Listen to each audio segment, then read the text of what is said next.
Bien, buenas tardes nuevamente. Continuamos con la serie de clases o asesorías grabadas para tu utilización en un futuro. Nos faltan temas. Vamos a ver ahora la intervención didáctica, estrategias didácticas y metodologías para la intervención social, donde pues nos pide actividades ya sencillas, un cuadro sinóptico para describir cuáles son esas estrategias didácticas, implementar una estrategia didáctica y metodología sobre un problema social de un alumno de educación básica. Simplemente comentar cómo actuaríamos de manera directa ante esta situación con la utilización de estas técnicas que voy a proponer en esta asesoría. Después nos pide del anterior planteamiento evaluar los resultados de esta estrategia y utiliza y analiza en una cuartilla su efectividad. Es decir, vamos a evaluar nuestro resultado de esta sesión, si es factible, si no es factible. En lo particular, si no es posible implementar esta estrategia, doy por negada esta actividad. Vamos a quitar estas dos actividades y únicamente dejamos realizar un diseño de planeación de una secuencia didáctica para un alumno con problemas psicosociales, nada más. Entonces serían revisando dos de nuestras actividades. Vamos a quitar estas dos partes y lo grabo para que te des cuenta. Ya lo vamos a eliminar, simplemente vamos a dejar a estas dos últimas actividades, sabiendo que tenemos pues en pie o en forma un proyecto. Entonces relacionantemente, si no nos da tiempo porque hoy es día 13, bueno, pues vamos a quitar también este segundo proyecto, nada más dejaríamos el pasado, solamente un proyecto. Y a razón de esto también creo que no lo colocamos en claro, bueno, no pasa nada, ahí está, lo quitamos. Y entonces sí veremos los temas a manera de conclusión, no pasa nada.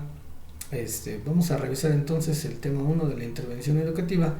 ¿Cuáles son estas estrategias didácticas en el aspecto social? Recordando que bueno, pues hay diferentes formas de intervención.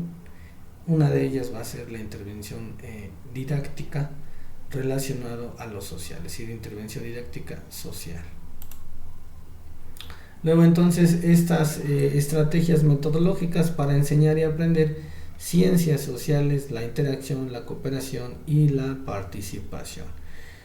Bueno, de manera de introducción, yo lo que puedo comentar es los métodos de enseñanza, aprendizaje, tienen que ver propiamente con el proceso de enseñanza-aprendizaje. El proceso de aprendizaje es todas esas actividades, secuencias, diseño de una actividad que nos permita comprobar el propio ejercicio del aprendizaje. Así, en palabras muy muy sencillas, donde se sucede o donde sucede pues es un espacio áulico. Habrá la necesidad de tener determinados procedimientos organizados, ejercicios, explicaciones, es decir, todos estos métodos estarán centrados para que el docente fomente la participación.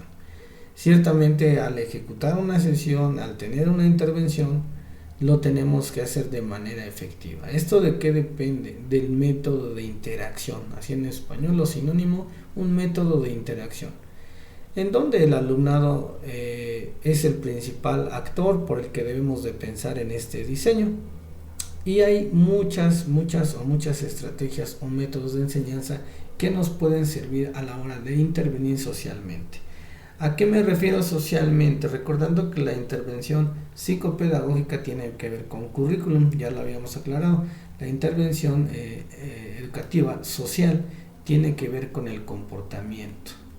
Entonces, al haber estrategias que hacen referencia al comportamiento, al procedimiento u ejecución de alguna actividad teniendo como principal objetivo el presentar un producto, vamos a ver cómo se comportan estos alumnos al estarles planteando metodologías de enseñanza que, además de ser sistemáticas, propician un accionar desde el inter y desde fuera. Es decir, va a haber un comportamiento de este alumno ante esta propuesta de intervención. Vamos a verlas a detalle. Según varios autores, pues bueno, pueden ser otras más, pueden ser propiamente las que a continuación trabajamos. Entonces, estas estrategias meramente con el ejercicio o el enfoque social, veremos qué son, ¿no?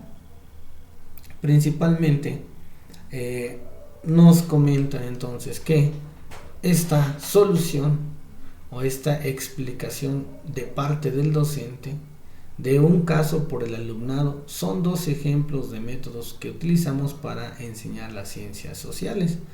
Recordando por qué mencionamos ciencias sociales. La intervención educativa social, psicopedagógica, provienen del área de las ciencias sociales, por eso mencionan este concepto. Luego entonces, por método o estrategia entendemos un camino escogido para llegar a una meta propuesta. Es un camino, es un sistema, es un proceso.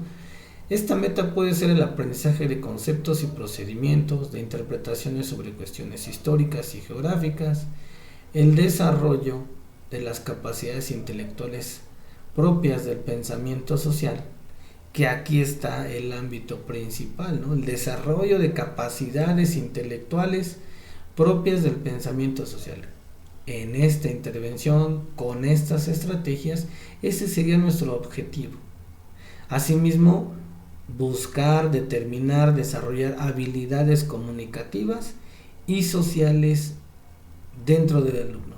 Entonces, directamente estamos hablando de una intervención educativa social o socioeducativa, como lo quieras mencionar. Viene siendo nada separado ni nada distinto, sino que van de la mano, una intervención socioeducativa. Para poder lograrlo, hay distintos métodos conforme a este concepto que ya nos marcaron, ¿sí?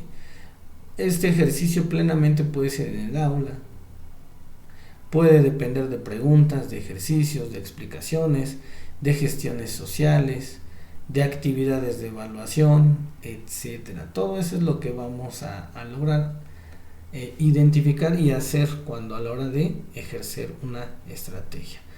Un criterio útil para clasificar estos métodos lo vamos a ver a continuación, donde menciona que existen distintos métodos de intervención y lo hablamos en lo particular, es decir, lo hablamos dentro del aula y podemos, como ya lo habíamos comentado en otra ocasión, esta intervención socioeducativa no solo es en el interior del aula, sino que en otros contextos se vuelve necesario hacer esta indagatoria. Por lo que en este caso sí se refiere al interior del aula y hay los métodos expositivos, métodos interactivos, métodos individuales, donde esta interacción se da entonces con los materiales, con los contenidos, con las guías que nos conducen al proceso. ¿Quiénes son las guías? Pues propiamente la planeación didáctica. Evidentemente estas tres modalidades metodológicas tienen la intención de permear, aunque la orientación y la manera de proceder sea diferente en cada caso. Vamos a ver entonces esta clasificación. Me parece un excelente material. Básicamente entonces estos métodos a utilizar dentro del aula son fruto de la conjunción de varios factores que está en el cuadro número 2, ahorita los vamos a revisar. Estas concepciones o de las concepciones del docente sobre el aprendizaje y la cultura profesional serán entonces estas decisiones de utilizar o no estos métodos, a razón de que el docente, ¿sí?, tendrá todas esas concepciones, tendrá todas esas estrategias que lo definan de manera cultural y profesional. De estas concepciones sobre estas ciencias sociales y las finalidades educativas que pretende, además influyen métodos propios de las disciplinas sociales y algunas consideraciones más contextuales, como la complejidad de las tareas, tu coste en el aula o el número de estudiantes a los que debe atender. Asimismo, según cómo se produce en el aula, se favorece que el alumnado desarrolle unas estrategias de aprendizaje, es decir, el método de enseñanza influye en los procesos mediante los que el alumnado se apropia de los contenidos de la asignatura y los integra en sus esquemas de conocimiento. Luego entonces, a través del diseño de nuestras actividades, de nuestra intervención socioeducativa, este alumno se apropiará del conocimiento hasta convertirlo en el aprendizaje. Entonces, posiblemente, como menciona aquí, lo más conveniente sea integrar estrategias de aprendizaje en todas las ciencias sociales. Pero también, de cierta manera, también nos sirven las ciencias exactas. Entonces, el acto socioeducativo no solo depende de un área en específico o que pertenezca a un área en específico, puesto que la pretensión o el resultado de estas intervenciones socioeducativas, y lo dice ahí, es, subrayo la palabra procesos, procedimiento. Deberemos causar en el alumno que desarrolle sus propios procedimientos. Dado lo siguiente, vamos a analizar ciencias sociales y estrategias de la cooperación y la participación y la interacción. Esta orientación metodológica de las clases, ejemplo, aquí es una de las clases de geografía e historia, desde nuestra perspectiva deberían contemplar. Cuando hablemos de una intervención socioeducativa en el área de geografía e historia, deberemos dar prioridad en la medida posible a estrategias basadas en la cooperación, en la interacción y la participación, incluso en clases que predomina la exposición del docente.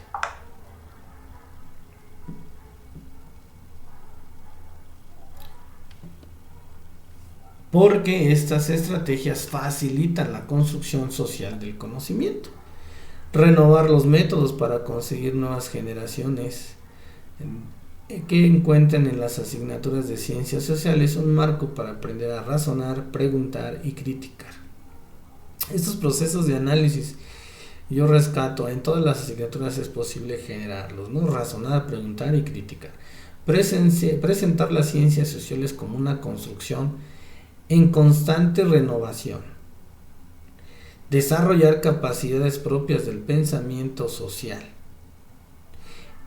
Por eso es que tiene relación el concepto intervención socioeducativa. Interpretar, clasificar, comparar, formular hipótesis, sintetizar, predecir y evaluar. Esto, desde el pensamiento social, tiene que ver con la intervención socioeducativa, muy relacionado con una planeación didáctica, porque en la planeación didáctica es organizar mis actividades a razón de este desarrollo de estas capacidades, por lo que lo estamos viendo desde ese perfil de las ciencias sociales.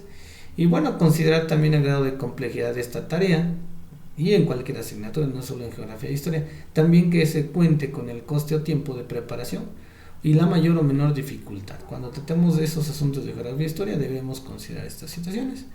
Luego entonces vamos a ver las principales estrategias de intervención socioeducativa. Serían las siguientes: estrategias participativas para la clase expositiva. La clase expositiva, en la que el docente es el centro de la actividad, sigue siendo un método muy utilizado en las clases de las ciencias sociales, tanto en bachillerato como en la educación superior. Las exposiciones suelen combinarse con mayor o menor grado con preguntas que el alumnado responde, con la realización y corrección de ejercicios y tareas complementarias que permiten procesar la información y aplicar conocimientos. Estrategias participativas, yo lo llamaría, se le llama clase magistral, donde está organizada y dirigida por el docente, planteando los retos, planteando preguntas, generando o favoreciendo el desarrollo del pensamiento crítico. Si hablamos del pensamiento crítico, hablamos de las ciencias sociales. Si hablamos incluso de estos conceptos, de generar en estos participantes el análisis de las situaciones y el desarrollo de procesos, luego entonces estamos hablando 100% de lo que el alumno en lo social educativo está pudiendo realizar. Estos aspectos van relacionados con la forma en que él puede desarrollarse fuera del aula, es decir, estas estrategias le permiten adquirir socialmente un conocimiento, se convierte en aprendizaje y en esa forma, en esa situación, va a su contexto y es capaz de usar estos conocimientos. ¿Cómo aprenden los estudiantes en una clase expositiva? Bueno, deberemos fijarnos en ciertas competencias que vamos a poder desarrollar cuando usemos la exposición del conocimiento. Disponer de conocimientos previos, escuche con atención e interés. Esto será entonces retener lo más importante y lo significativo de las explicaciones y realizar un trabajo posterior fuera de clase. Esto es lo que requiere el alumno al exponer una clase. Como sabemos, hay algunas razones que explican la preeminencia de los métodos expositivos. O sea, hay razones en las que este método educativo se debe a una unión de factores que necesita obviamente tener el alumnado. El supuesto muy generalizado que la clase expositiva es la mejor manera para garantizar que se van a impartir en el mayor grado posible los contenidos de la asignatura. La creencia que el aprendizaje por percepción es posible, la extensión inconmensurable de programas, la fantasma de la selectividad, la cultura dominante en los centros y el taylorismo escolar, la carga docente que arrastra el profesorado de ciencias sociales en secundaria debido al número de materias impartidas. Es decir, hay factores que generan que esta técnica se considere de las más exitosas. ¿Por qué lo mencionan aquí? Definitivamente en una escala del conocimiento de Bloom hay los últimos 2 peldaños. Los demás, digo, no me gusta mencionarlo porque finalmente es hasta donde la educación ha llegado en México en más de 35 años, que sin embargo en otros países nos hemos visto rebasados, ¿no? El caso concreto de Colombia ya nos superó en educación, ya nos superó en presupuesto educativo y pues bueno, tienen los mejores o están teniendo ya los mejores resultados porque resulta que necesitan elevar el nivel de pensamiento de sus paisanos, colaboradores, a los que viven ahí en ese país, ¿no?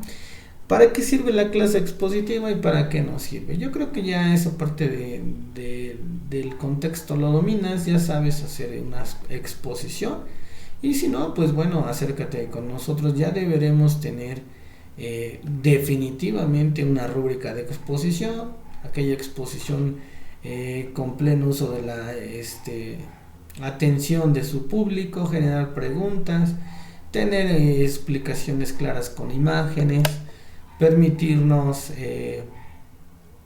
ser muy concretos, hilar las participaciones de todos los colegas o integrantes sin perder tiempo. Esa es una condición que se cumple en una rúbrica de aprendizaje a través de las exposiciones. 10 reglas de oro a modo de sugerencias. Las clases expositivas deben optimizarse para conseguir mejores resultados. Es un método que a mí me gusta mucho en lo particular. Trabajarlo con los alumnos, primeramente ver cuál es su capacidad, posicionarlo en una exposición sin que le enseñes nada y ver qué capacidades tiene.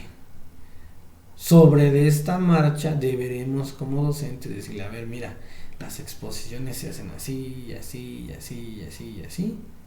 Y una vez que dominan la mecánica de trabajo o su proceso social, luego entonces se genera un intercambio, un pequeño debate, un intercambio de ideas entre todos los integrantes del salón y es una clase tan formidable estar platicando cuando el alumno tiene los argumentos, no para discutirte, para comentarte su entendimiento. Muchas veces yo hice exposiciones en CONALEP, exposiciones que se convertían en prácticas porque una vez que lo comprendíamos íbamos al laboratorio y lo ejecutábamos. Entonces algunos tienen muchas acepciones acerca de estas exposiciones y la verdad es que piensan que es una simple charla, es ni siquiera que tenga sentido, pieza o forma. Al contrario, la verdad es que he aprendido mucho también de los alumnos y los alumnos han aprendido de mí porque han explorado todo ese conocimiento en el que yo les puedo hacer un acompañamiento para que lo entiendan mejor. Entonces, estos métodos interactivos basados en la cooperación entre iguales es otra técnica, es otra dinámica, y consiste en identificar por qué el elemento central de una o más clases consiste en resolver un caso o un problema, poner en práctica una simulación, responder una interrogante, realizar una investigación o un proyecto. Para ello el alumnado ha de analizar la demanda, pensar, organizarse, buscar información, trabajar en equipo, tomar decisiones. El alumno se convierte en el centro de la actividad y el profesorado ayuda y facilita al proceso. Esto favorece el desarrollo de competencias, no lo digo yo, es una modalidad que se debe de trabajar a partir de educación media superior y superior. No hay más. Entonces esta metodología de interacción basada en esta cooperación entre pares, vamos a decirlo entre pares, es esto, que el propio alumno se vuelve el centro de atención de esta actividad. Algunos de los métodos o análisis de estos métodos interactivos tienen muchos elementos en común, muy parecido a la exposición, donde utilice estrategias para procesar su información procedente de exposiciones orales. ¿Sí? ¿Qué quiere decir? Su supuesta práctica suele requerir que el alumnado tenga las siguientes características: que utilice estrategias para procesar la información, que sepa manejar la información, ¿no? Si es que quiere tener un intercambio de ideas, organice su trabajo aplicando los principales pasos del método científico. Aquí está, y hay un proceso. Presente adecuadamente los resultados mediante la elaboración de textos descriptivos, explicativos y argumentativos. ¿Sí? Él tendrá esa facilidad, ese requisito para ahora sí tomar en cuenta estos métodos, y que a razón de estos requisitos previos lo que podamos hacer es la siguiente o la segunda técnica, el método de caso. El método de caso es, ¿qué es? Es una descripción de una situación concreta con finalidades pedagógicas que acercan a una realidad concreta a un grupo de personas en formación. ¿Quién no utiliza esto? ¿No? Se genera una situación de análisis muy superior, muy allegada a lo que nos indica Bloom, y la verdad es que yo disfruto ver estas explicaciones, estas respuestas en un planteamiento que tú les haces, ¿no? ¿Cuáles son las características de este método? La situación que se presenta debe ser real o al parecerlo es lógicamente admisible. Debe ser relevante para el alumnado, ha de presentarse inacabada, sin resolver, resultando una situación problemática en la que el alumnado debe tomar decisiones. No debe tener una situación única, pues la polémica y la discrepancia han de tener un espacio. La decisión que tome ha de argumentarse desde la perspectiva del conocimiento de las ciencias sociales, es decir, deberá resolver. Estos planteamientos se van directamente a lo social, es decir, si la situación es planteada, pertenece al cúmulo de la situación social, el alumno se verá más involucrado, más motivado a resolver una situación que él dice, bueno, es que esa a lo mejor es real. Entonces, derivado de un conocimiento, una experiencia de este tipo es muy maravillosa porque te das cuenta con qué tipo de alumnos cuentas, cuáles son sus capacidades. Un tercer método, resolución de problemas o aprendizaje basado en problemas, el famoso ABP. Estos estudiantes resuelven situaciones de problemas organizados en pequeños grupos de trabajo. El proceso consiste en identificar la demanda, plantear una hipótesis, identificar conocimientos, buscar información complementaria, analizar la información recopilada, discutir en grupo y resolver el problema. Todo ese es el procedimiento de un ABP. Deberemos entonces nosotros poderlo ejecutar como docentes. ¿Cuáles son sus características? Las situaciones problemáticas han de ser lo más cercanas posibles a la realidad y a la tipología de las cuestiones que se plantean los profesionales de la geografía, de la historia y todas las ciencias sociales. Los problemas seleccionados están relacionados con los objetivos del curso, el problema tiene una solución mejor que otras. El ABP primero se presenta el problema, se busca información, después se cuestiona el planteamiento y se resuelve. ¿Sale?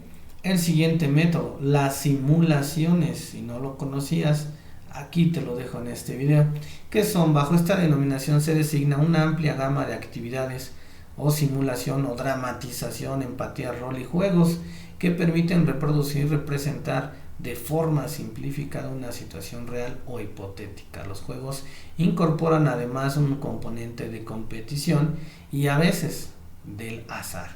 ¿Cuáles son sus características? Actividades referentes a la localización y juegos de simulación que se utilizan a lo mejor en geografía, ¿no? Su objetivo es tomar decisiones sobre cuestiones diversas. Las actividades basadas en la empatía son muy útiles para ayudar al alumnado a comprender las interacciones, las intenciones y motivaciones de los agentes históricos. Las dramatizaciones son simulaciones en las que la empatía, la adopción de roles tiene un papel relevante. Siguiente método, las investigaciones. ¿Quién no ha trabajado en investigaciones? Tratan que el alumnado realice trabajos de investigación muy cortos o muy acotados sobre cuestiones propias de las ciencias sociales, a modo que de iniciación a la investigación utilizando la metodología propia de estas disciplinas. Por ejemplo, que trabajen con fuentes en la clase de historia, utilizando fuentes orales, materiales, edificios, instrumentos, etc. ¿Cuáles son sus características? El objetivo no es tanto conseguir resultados, sino familiarizarse y utilizar métodos de las ciencias sociales, entrever cómo se construye el conocimiento social y plantearse e intentar responder a interrogantes. Los proyectos, nueva dinámica, nuevo método, que responden a la idea de que el aprendizaje implica el contacto directo con el objeto de estudio y culminan con resultados reales como la materialización por parte de los estudiantes de un trabajo, de una propuesta, etc. ¿Cuáles son sus características? Requieren de la comprensión de la tarea, la planificación, la búsqueda de diversas fuentes de información. Los estudiantes llevan la iniciativa, a menudo se trabaja con problemas reales y se involucran diversas disciplinas. La enseñanza por centros de interés aparecen como una estrategia adecuada para motivar a los estudiantes poco académicos. También permite globalizar contenidos. Y bueno, ya teniendo la metodología, debemos de hacernos el siguiente cuestionamiento. ¿Cómo aprenden los estudiantes cuando utilizamos los distintos métodos interactivos? Al hablar de métodos interactivos, y ellos están hablando de historia y geografía, son parte de las ciencias sociales. Entonces, en donde se muestran las conductas sociales, pues son en esas asignaturas propiamente. Pero al yo aplicar esta metodología, voy a hacer que socialmente establezcan un proceso de indagación, de compartir ideas, de intercambiar respuestas, de solucionar problemas. Entonces, lo que estamos generando tanto es lo social como lo educativo. Seguimos sobre la línea de observancia, seguimos sobre la línea que iniciamos en esta temática. Cuando se utiliza en esta clase los casos, problemas, investigaciones o proyectos, la clave del aprendizaje es el protagonismo del alumnado y la interacción que se produce entre iguales. Con eso concluyo esa parte. Cuando se trabaja en un grupo que funciona adecuadamente y se expresan diferentes puntos de vista, se contrastan ideas y se elaboran conjuntamente posibles soluciones alternativas, lo acabo de mencionar. Cuando en este grupo existe la desunión, en este grupo se van a llevar entonces con esta metodología a un compañero. No se está perdiendo tiempo, se está aprendiendo, que muchos docentes me lo van a replicar. Es que yo no los organizo en equipo porque se hace y lo voy a decir con la expresión de la palabra, se hace un desmadre. Eso no es cierto. Si tú estableces una organización clara, concreta, sin tener grupos de amigos, estableciendo roles, estableciendo un líder, un secretario, donde le demos una organización social al grupo de trabajo, que de alguna manera el presidente tendrá la obligación de corregir a sus integrantes y de hacerlos participar. Si nosotros no sabemos conducir técnicamente, pedagógicamente con grupos de trabajo, sabremos tener buenos y mejores resultados a la hora de presentar los trabajos, ¿no? ¿Para qué sirven estos métodos interactivos? Implican significatividad de los contenidos, es más evidente porque se presentan de manera contextualizada. Se trabajan habilidades del pensamiento crítico, se permite generar ideas, solucionar problemas, elaborar hipótesis, verificarlas y además tomar decisiones. Son procesos que van relacionados al proceso de enseñanza-aprendizaje. Entonces imagínate si tú logras con este método de interacción todo eso, serás un buen docente definitivamente, ¿no? El papel del profesor ante la gestión social del aula. ¿Qué debe de tener o contemplar este maestro que gestiona el conocimiento basado en lo social? El profesor es quien diseña o propone esta situación. Luego entonces, sus funciones se centran en los siguientes aspectos. Si tú consideras o quieres ser un buen interventor socioeducativo, deberás tener esto. Presentar la tarea, ayudar a que afloren las representaciones iniciales del alumnado, negociar el proceso de trabajo, organizar el espacio, animar y encontrar diversos procedimientos para hacer tareas, proporciona información y recursos o vías para conseguirlos, estimula el intercambio de explicaciones y justificaciones, verifica que se realicen los intercambios de información e ideas, proporciona instrumentos y criterios de valoración, controla la gestión del tiempo que se invierte en la realización del trabajo y garantiza que se consigan los objetivos básicos de aprendizaje. Como verás, jamás dice, se pone frente del pizarrón y él va a explicar todo y después los demás van a hacer su indagatoria. Eso no es trabajar por competencias. Si alguien me lo refuta, pues bueno, alguien me deberá mandar sus inconformidades. Algunas ideas para dirigir estas discusiones, bueno, habilidades que debemos de tener: pedir aclaraciones o de parte tanto del alumno como nosotros, porque también nosotros estamos interactuando. Entonces, pedir aclaraciones cuando cuando interviene el alumnado, favorecer profundización y pidiendo razones, interpretar datos, realizar breves exposiciones, evitar las ironías y las críticas directas, destacar el aspecto positivo de la intervención, escribir en la pizarra u otro soporte para destacar lo más relevante, organizar la información, responder a las preguntas con otras preguntas, resumir y guardar silencio. Es decir, esas son las características que el docente debe tener para controlar el trabajo, ¿sí? Cooperativo, el trabajo en equipos, ¿no? Algunas reglas para la cooperación: si no te había funcionado estas dinámicas sociales, pocos alumnos, complejo en sistema educativo público, un cierto grado de heterogeneidad, imposible en sistemas públicos. Los grupos pueden formarse de diferentes maneras, sí, en todos lados. El éxito individual vinculado al éxito del grupo, claro, porque hay ciertos alumnos que te dan el éxito colectivo, es decir, asisten a sus compañeros que no están entendiendo. Esa es una parte muy, muy bella de las situaciones. Y bueno, concluimos tal vez con estas 3 ideas principales que no quiero dejar pasar. Una buena organización del trabajo suele dar por resultado muy buenos resultados cuando los mismos establecen los criterios de organización de los grupos y deciden cómo trabajarán. Responsabilizarse de funciones como ser el portavoz, secretario, responsable de un material de manera rotativa es una buena organización, y el grupo asimismo se va a autorregular cuando colectivamente, como sus componentes a título individual, se autoevalúan, se autorregulan su funcionamiento y los resultados. A mí en particular me ha dado muy buen resultado. Ahí están las estrategias. Muchas gracias.